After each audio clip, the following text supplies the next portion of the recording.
कठाले कुल सम्मेलन में राष्ट्रीय स्वयंसेवक संघ प्रमुख मोहन भागवत ने जनसंख्या में गिरावट पर चिंता जताई है। उन्होंने कहा कि जनसंख्या में गिरावट चिंता का विषय है। आधुनिक जनसंख्या विज्ञान कहता है कि जब किसी समाज की जनसंख्या 2.1 से नीचे चली जाती है तो वह समाज धरती से गायब हो जाता है। धर्मो विहीन पशुभिः समान आणि म्हणून कुलरीती वगैरे हा शब्द आपण म्हणतो, हा आमचा कुलधर्म आहे। धर्म सगळ्या जीवनाची, सृष्टीची, मनुष्यतेची, अर्थकामसहित मोक्षाची, शरीर मन बुद्धी सहित सगळ्या जीवाची धारणा करतो, त्याला टिकवून ठेवतो, त्याला उन्नत करतो, त्याला पलीकडे नेतो। तो धर्म आपल्या जवळ आहे। तो धर्म शिकणे त्याच्याकरता कुटुंब आहे। धर्म शिक्षण मिळतं। खानपान पूजा केवळ एवढा नाही, हे फार लहानचं अंग आहे आणि ते प्रत्येकाचं वेगवेगळं असू शकतं। परंतु सगळे जग चालावं, सगळा समाज चालावा, सगळे सुखी व्हावे याकरता जो असतो तो धर्म धारणा करणारा, अभ्युदय आणि निश्रेयस, इहलोकीचं आणि परलोकीचं सुख एका वेळेला देणारा, तो धर्म मिळतो कसा? तो कुटुंबातून मिळतो। आचार धर्मासहित, आचार धर्म देशकाल परिस्थितीनुसार बदलत असतो। बदललेला आचार धर्म सुद्धा कुटुंबातूनच मिळतो। आता जातपातीचा भेद करायचा नाही असं आपण म्हणतो। जातपात किती वर्षापासून चालू आहे आपल्या इथे, तर हे माहीत सगळ्यांना आहे, सगळ्यांची मान्यता आहे। आपल्या शास्त्रात जातपातीच्या भेदाला स्थान नाही, आचार्यांनी म्हटलं। पण हे करताना सवय आड येते। ती सवय जाईल कशी? कुटुंबात आचार सुरू झाला की जाते। म्हणून परंपरागत जो शाश्वत आचार धर्म आहे तो आणि देशकाल परिस्थिती सुसंगत नवाचार, दोन्हीचं शिक्षण हे कुटुंबातून मिळत। आणि म्हणून आपलं हे कुलसंमेलन जे आहे, हे कुलसंमेलन याचं फार महत्व आहे।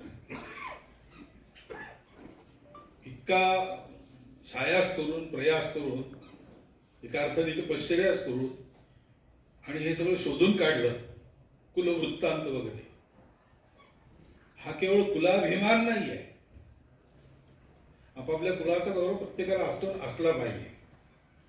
पण त्यातून आपली परंपरा काय आहे, आपण कशा करता आहोत, आपलं सामर्थ्य काय आहे, या सगळ्याचा परिचय।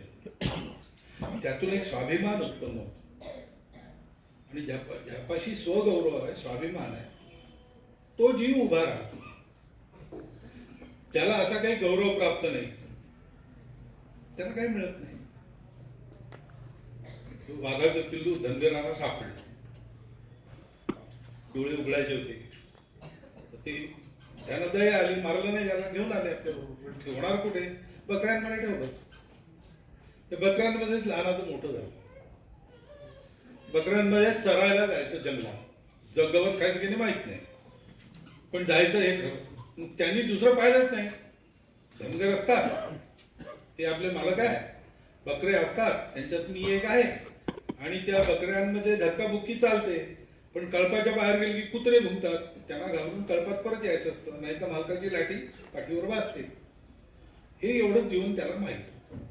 मग तो कळप जंगलात गेला, तिथे एक खराच वाघ आला, जंगलात वाढलेला। शिकारी करता आला, पण ते पाहून शिकार विसरला की अरे हे बकऱ्यांबरोबर एक वाघ आहे, चांगला मोठा आहे, तरुण झाला होतो, आणि बकऱ्या त्याला धक्के मारून बाहेर काढतात, कुत्र्यांच्या भुंगड्यांच्या पुन्हा कळपात परत येतो। ही काय भानगड आहे? मग त्यांनी त्याला हाक मारत चाल केली तिकडे, म्हणजे गर्जना करू। बकऱ्या पळायला तर हाही पळायला लागला आणि धडक मारून त्यालाच पकडलं। तर तो थरथर कापायला लागला, अहो मला सोडून द्या, पुन्हा तुमच्या जंगलात येणार नाही, त्या बकऱ्यांच्या नादाने याला मला काही माहीत नव्हतं वगैरे वगैरे। तेव्हा त्या वाघाच्या लक्षात आले याला माहीत नाही हा कोण आहे। मग त्याला ओढत ओढत तो तलावाच्या काठी घेऊन गेला आणि प्रतिबिंब दाखवलं, सांग तू माझ्याशी मिळतो की त्या बकऱ्यांसारखं तुझं रूप? त्यांनी पाहिलं, म्हणून का मी तुमच्यासारखा दिसतो, तर मी वाघ आहे का? गर्जना करून पहा. वाघ आहे आणि गर्जनाही करता येत नाही तर कसला कामाचा. त्यांनी गर्जना करून पाहिली, ती आली कारण तो वाघ होता.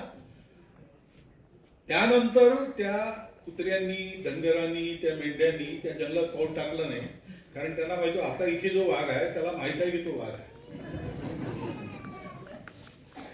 असं स्वगौरव त्याच्या आधारावर उन्नती होते. तो स्वगौरव प्राप्त करून देणे, स्वपरंपरा सांगणे. आणि ती परंपरा तपशिलाने वेगवेगळी असते, परंतु मुळात शाश्वत आहे आणि ती सगळ्यांची एक आहे, सगळ्या मानवजातीची एक आहे. धर्म जरी त्याला आज आपण हिंदू धर्म म्हणत असलो तरी हे फार नंतरचं नाव आहे. त्याचं जेव्हा शास्त्र लिहिलं गेलं तेव्हा त्याला मानव धर्मशास्त्रच म्हटलेलं, कारण आपल्याला काही दुसरा धर्म वगैरे नकोच होता. आपण सगळ्यांना एक मानतो. आपल्याला हे फार पूर्वी कळलेलं आहे की हरी सर्वत्र भरला आहे, विश्वरूपच झालेला आहे, सगळीकडे पावित्र्य आणि चेतनाच आहे, ती एकच आहे. हे आपल्याला माहीत असल्यामुळे आपण सगळ्यांसाठी विचार केला, सगळ्यांसाठी जे केलं तेच आहे. त्याची आज विश्वाला जरूर आहे. आणि म्हणून या कुलसंमेलनाचा विचार तुम्ही असाही करा. त्याच्याच करता कुलसंमेलन असावं असं एकूण पाहून मला वाटतं. खूप परिश्रम केले, चांगला कार्यक्रम आयोजित केला. हा इतर कुलांनी सुद्धा अनुकरण करायचा कार्यक्रम आहे असं मला वाटतं.